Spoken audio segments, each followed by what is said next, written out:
Stability testing, in according to the quality guideline ICH Q1A, which is the second revision, emphasizes the stability testing criteria to be fulfilled for successful stability testing. Thereby, it is requested to issue the comprehensive documentation data needed for the registration application of the new drug substances and products. Documentation package, this includes, for example, the stability test protocol.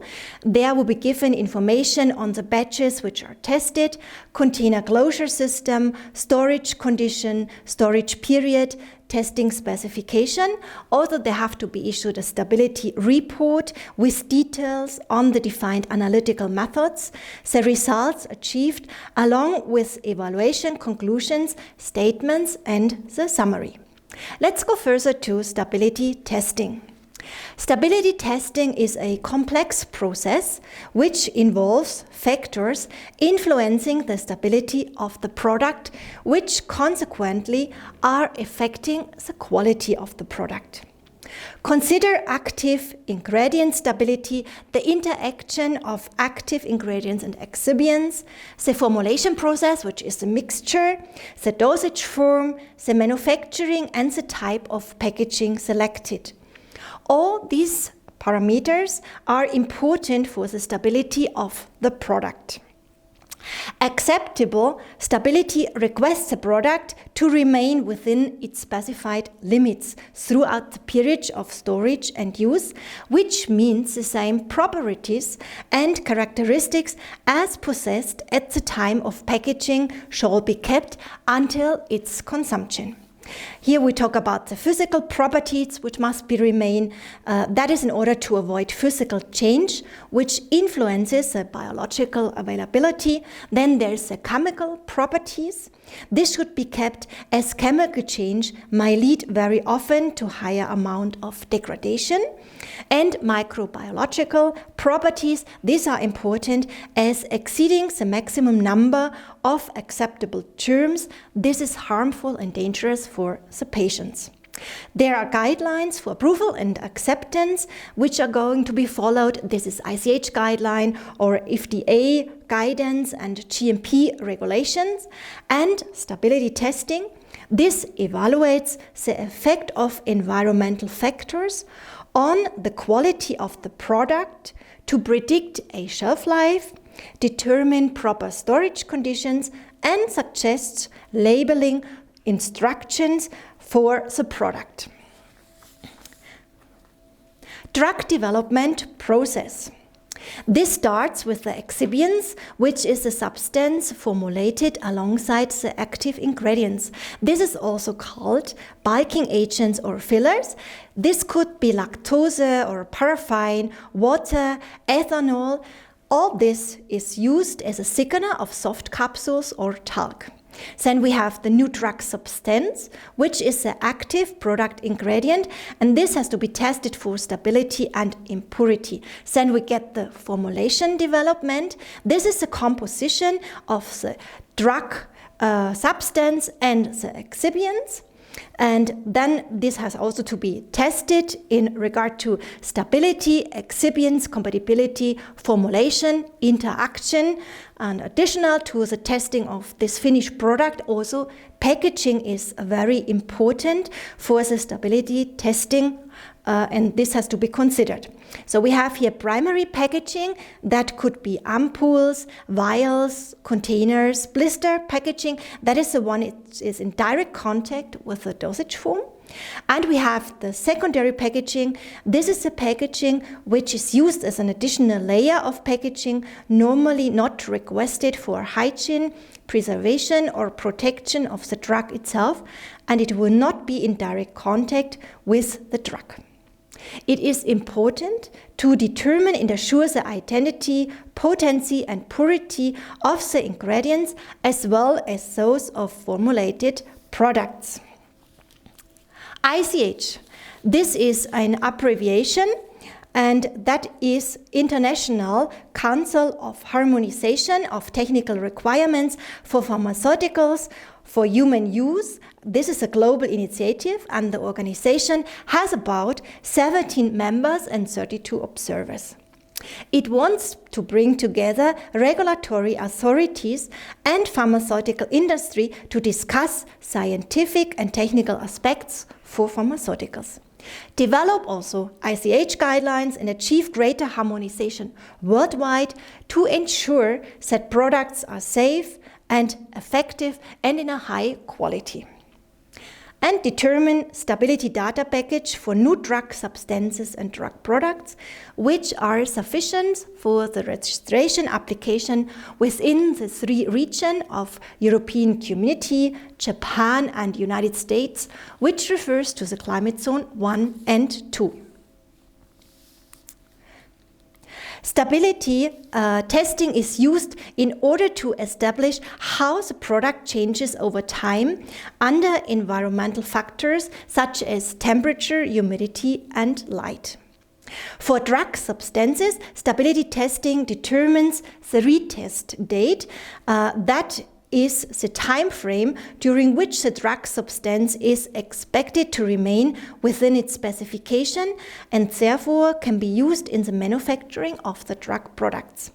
And it helps to establish data to support setting API specification and data to support submission of drug product.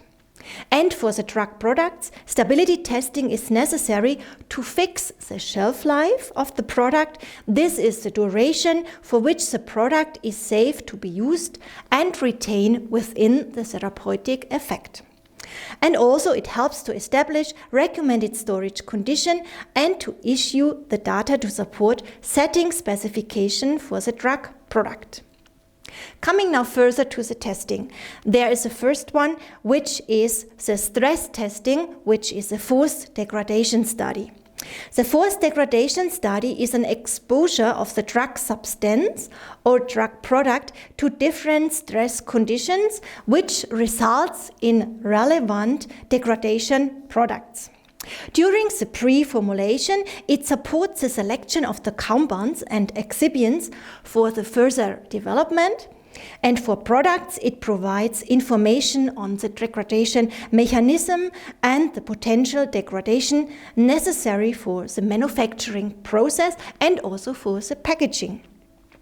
The guideline requires conducting forced degradation studies under a variety of conditions as pH, light, oxidation, dry heat separation. So there's mentioned, should examine the effects of temperature in 10 degrees increment, e.g. 50 degrees, 60 degrees above accelerated testing.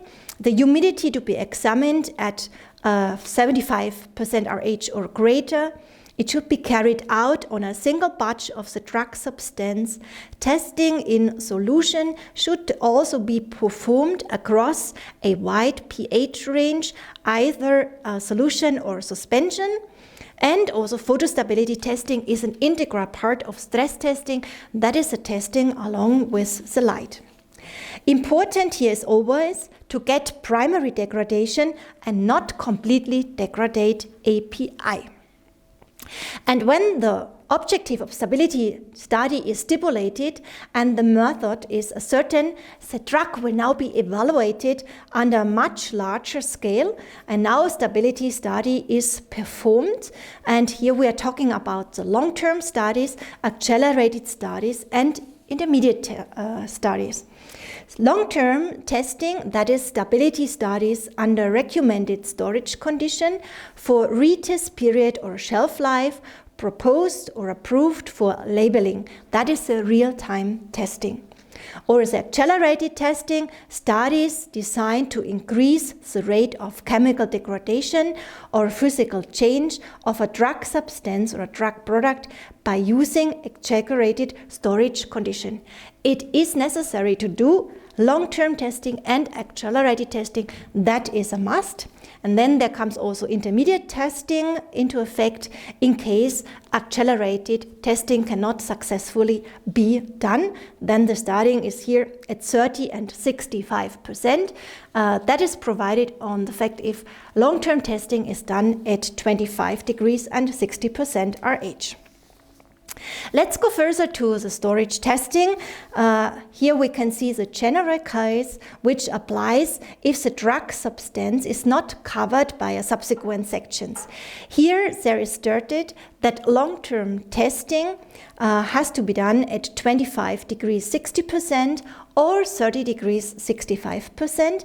The minimum time period covered by data at submission should be 12 months, and it must be in a limit of plus minus 2 degrees and plus minus 5% RH.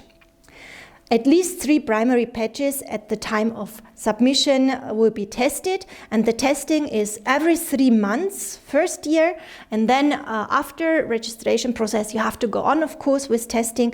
Then it means every 6 months the second year, and annually thereafter continue studying to cover the full storage and shipment time.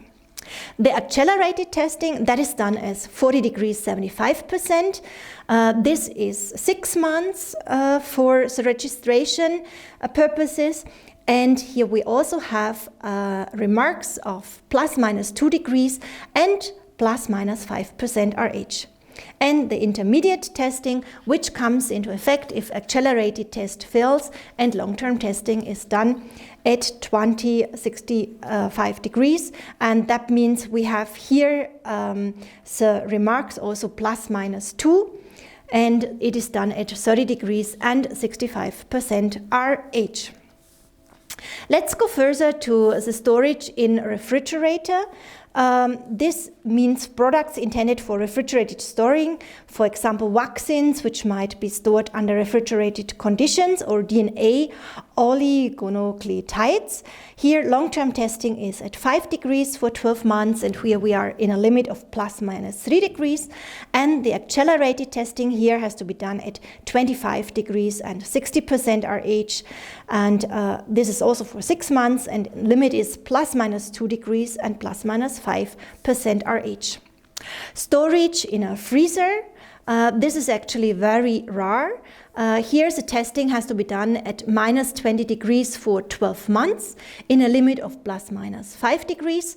In the absence of accelerated storage, the testing of single batch at elevated temperature, for example 5 degrees plus minus 3% or 25 degrees plus minus 2 degrees for appropriate time period to address short effect term excursions outside proposed laboratory storage condition is requested, and here that is for shipping and handling. And there's storage below minus 20 degrees. That is case by case, is very seldom. That is also for vaccines.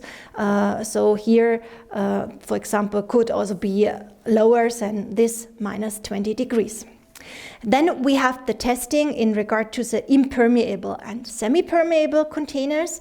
That is the sensitivity to moisture or potential for solvent loss. That is here the concern, and that means if the product is packed in impermeable containers, the testing can be done under any controlled ambient humidity conditions. If we go for the semi-permeable containers, that means it allows some material to pass through, but disallows other material to pass, and that is aqueous-based products which are packed in semi-permeable containers. This should also be additionally to physical, chemical, biological, and microbiological stability evaluated for the potential water loss, and this can be done under lower humidity. And here the customer can decide if to do it at 25 degrees 40% RH or 30 degrees 35% RH. Alternatively, starting at higher humidity is possible, that is deriving the water loss at the reference relative humidity through calculation. Here accelerated testing is also mentioned, that is 40 degrees 25%, or also intermediate testing in case accelerated testing fails.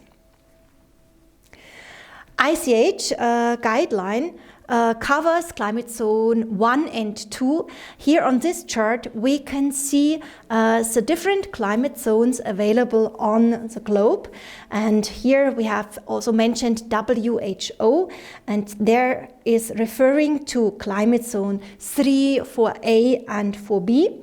Climate zone 3, this is climate hot and dry, and here the testing shall be done under 30 degrees and 35% RH. For the climate zone 4A, which is hot and humid climate, the testing is for 30 degrees and 65%.